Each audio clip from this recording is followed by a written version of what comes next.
नमस्कार दोस्तों, आप सभी का स्वागत है कॉन्सेप्ट एकेडमी के यूट्यूब चैनल पर। और हम डिस्कस कर रहे थे आपका भारत का इतिहास वैकल्पिक प्रश्नोत्तरी श्रृंखला। तो ये होगा आपका भाग 10। और आज जिस हस्ती के बारे में पढ़ेंगे वो है आपका अमीर खुसरो। तो क्वेश्चन से स्टार्ट करते हैं। लिखा हुआ है, किस भाषा का उल्लेख कवि अमीर खुसरो द्वारा भारत के विभिन्न भागों में प्रयोग किए जाने के द्वारा किया गया था।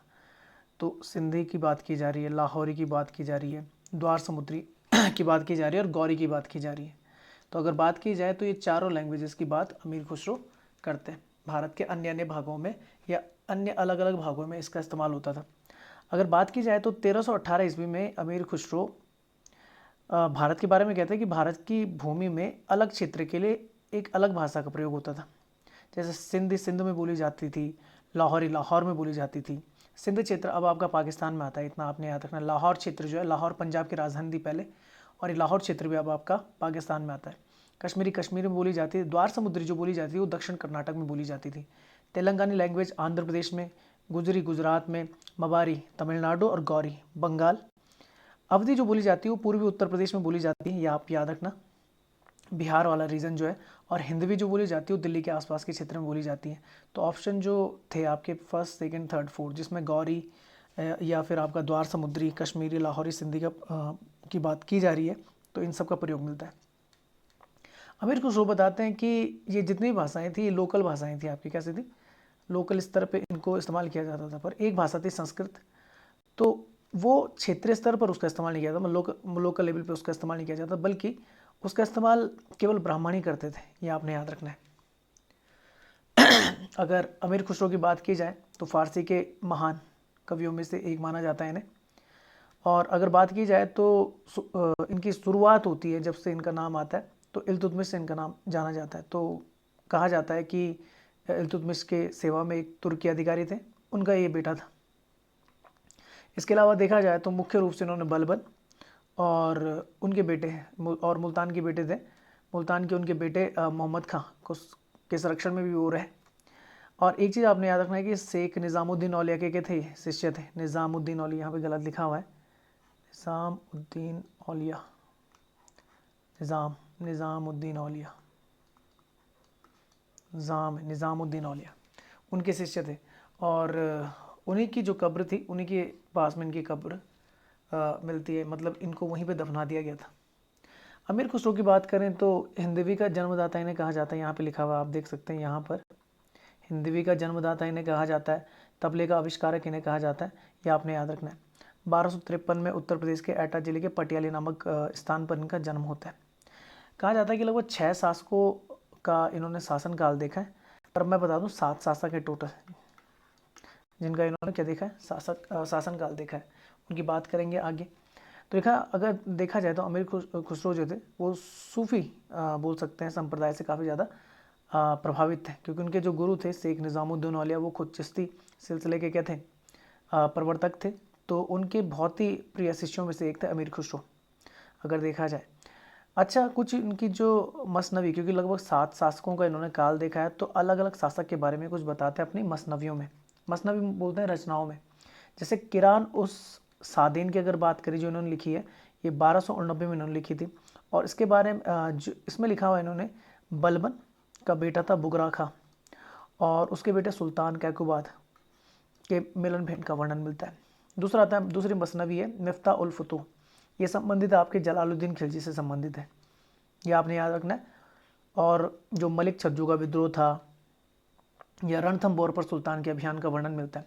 तो दूसरा जो मिलता है, देखो जो पहली मसनवी याद रखना, किरान सादिन, बलबन और बुखरा खां से संबंधित है, बुगरा खां से संबंधित है। दूसरा है मिफ्ता उल फुतूह, जलालुद्दीन खिलजी जो आपके खिलजी वंश का क्या संस्थापक था, उससे संबंधित है। अच्छा, आगे चले तो इनकी कुछ रचनाएं यहाँ पे लिखी हुई, पर इनके बारे में आगे बात करेंगे। वास्तविक नाम इनका याद रखिए आप, अबुल हसन था। और इनको कौन कौन सी उपाधियाँ मिली थी? तोताए हिंद और तुर्क अल्लाह की उपाधि मिली थी निज़ामुद्दीन औलिया द्वारा। निज़ामुद्दीन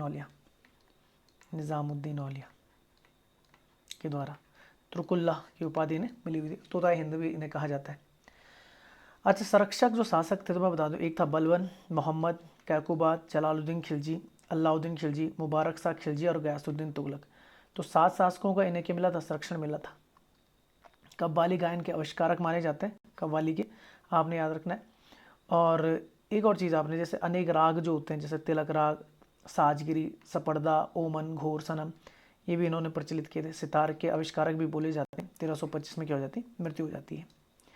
अच्छा, अगर तीसरी मसनवी की बात करें, आशिका है, जिसमें गुजरात के जो शासक थे राजकरण, उनकी पुत्री देवल देवी और सुल्तान अलाउद्दीन खिलजी का जो बेटा था खिर्ज खां, या जिसे बोलते हैं, खिर्ज खां तो नहीं बोलते, पर इनका नाम आप याद रखें खिर्ज खां की जगह, क्योंकि खिर्ज खां आपको आगे आपको सैद वंश में देखने को मिलेगा। तो खिर्ज खां की जगह आप याद कर लेना अलाउद्दीन का बेटा था कौन सा, मुबारक सा खिलजी। तो उसके प्रेम प्रसंगों से संबंधित है। अच्छा, इस मसनवी में सुल्तान अलाउद्दीन खिलजी की गुजरात विजय, मालवा विजय का विस्तृत वर्णन मिलता है। और साथ ही साथ देखने मिलता है कि मंगोलों द्वारा एक बार बंदी बना दिया गया था, किसको, आपके बोल सकते हैं अमीर खुसरो को, और उसके बाद वो वहाँ से छूटते हुए, इसका भी वर्णन वो वहाँ पे करते हैं। अच्छा, चौथी मसनवी है नूह सिपिहर। तो हिंदुस्तान तथा उसके लोगों का सजीव वर्णन इन्होंने किया है। इस कृति में सुल्तान मुबारक शाह खिलजी का चाटुकारितापूर्ण वर्णन ये करते हैं। अच्छा, उन्होंने तत्कालीन भवनों, विजयों, जलवायु, विविध फूलों, फलों, वनस्पतियों, भाषाओं, बोलियों का उल्लेख करते हुए आम जनजीवन व उनके आस्थाओं का विस्तृत उल्लेख इस कीर्ति में किया है। चलो आगे चलते हैं। नेक्स्ट आता है आपका बहुत इंपॉर्टेंट खजाइन उल फुतूह। ये सबसे इंपॉर्टेंट है, पेपर में टपकी थी, 2-3 बार मैंने इसे देख लिया। इसका दूसरा नाम है तारीख अलाई। तो ये आप याद रखना, ये बात करता है अलाउद्दीन खिलजी के शासनकाल के बारे में। तो ये आपने याद रखना है। चाहे अलाउद्दीन खिलजी का गुजरात, चित्तौड़, मालवा, वारंगल विजय अभियान हो, या फिर जो उसका बोल सकते हैं कि कमांडर इन चीफ था अलाउद्दीन खिलजी का, मलिक कफूर, उसका दक्कन या दक्षिण भारत का अभियान हो, तो उसका आंखों देखा विवरण भी उन्होंने किया है इस किताब में, खजाइन उल फुतूह में। तो ये आपने याद रखना है। अच्छा, उसके अलावा पांचवी आती है जो अंतिम मसनवी थी, वो तुगलकनामा है। और ये तुगलकनामा जो लिखी हुई है, गयासुद्दीन तुगलक की विजयों का वर्णन देखने को मिलता है खुसरो शाह के विरुद्ध। ये आपने याद रखना है। अच्छा, अमीर खुसरो की अगर बात करें तो अमीर खुसरो की खासियत ये थी कि जितनी भी इनकी कीर्तियाँ थी, जितनी भी इनकी रचनाएं थी, उसमें ये क्या कर देते थे, तारीख डाल देते थे, ताकि क्लियर पता रहे कि किस समय काल की बात हो रही है। इनका समकालीन एक बोल सकते हैं दूसरा कवि था जिसका नाम था जियाउद्दीन बर्नी। तो उससे बेहतर ये माने जाते हैं कि इनके जो कीर्तियाँ हैं या जो इनके साक्ष्य हैं, वो आज के टाइम में इतिहास के लिए काफ़ी ज़्यादा विश्वसनीय माने गए। ठीक है ना। उसका कारण मैंने बता दिया कि तिथियों का अधिक से अधिक वर्णन करते थे, अधिक से अधिक तिथियों को लिखते थे अपने रचनाओं में। तत्कालीन सामाजिक सांस्कृतिक स्थितियों पर गहन जानकारी उपलब्ध कराती इनकी कीर्तियाँ, जिस पर उस समय के अन्य इतिहासकारों ने कोई ध्यान नहीं दिया। चाहे युद्ध स्थल की बात हो, सैन्य अभियानों की बात हो, नगर बोल सकते हैं नगरों, विविध प्रकार के व्यवसायों की बात हो, खेल संगीत की बात हो, नृत्य की बात हो, सभी पर इन्होंने क्या दिया है, जोर दिया। सभी प्रकार की रचनाएं इन्होंने लिखी हैं। इसमें आपकी खलिकबारी आती, कोश ग्रंथ है, हालत कन्हैया भक्ति परक पटक रचना है, आपकी भक्ति परक रचना है, और नजराने हिंदी टाइप की है। दोहों की भी इन्होंने रचना की है, गज़लों की भी रचना की है, और कह मुकरी की भी इन्होंने रचना की है। तो ये थे आपके अमीर खुसरो।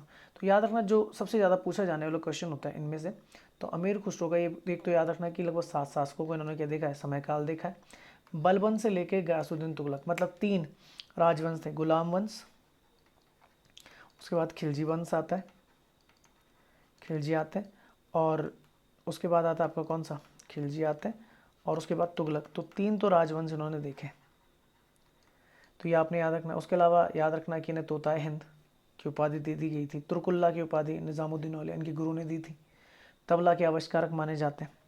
तो ये चीज़ें, कुछ चीज़ें आपने याद रखनी। खजाइन उल फुतूह कि इन्होंने रचना की थी, इनकी कुछ कीर्तियाँ जैसे यहाँ पे लिखी हुई हैं, तो पढ़ लेता हूँ। जैसे खमसा, पचगंज, फिर आता है मतला उल अनवर, सिरी फरहाद लव स्टोरी थी, लैला मजनू लव स्टोरी है, आयने सिकंदरी, ठीक है ना, हरत विहरत, देवल रानी, खिर्ज खां, वही खिर्ज खां जिसकी बात मैं कर रहा था अभी, अलाउद्दीन खिलजी का बेटा, पर खिर्ज खां से कंफ्यूज मत हो जाना, ठीक है ना।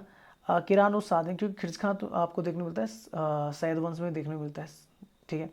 नाजुल फुतुआ, नुह साफिर रसल इलाज, तुगलक नामा, और मिफ्ता उल फुतूह, अफजल अल फरायद, तारीज़ दिल्ली, और खजाइन उल फुतूह, और आवाज़ खुशरव। ये कुछ इनकी क्या है, कीर्ति हैं। तो खजाइन उल फुतूह पेपर में पूछी गई थी, या आपने याद रखना है। तो इस वीडियो को देखने के लिए आप सभी का बहुत बहुत धन्यवाद। जय हिंद, जय भारत।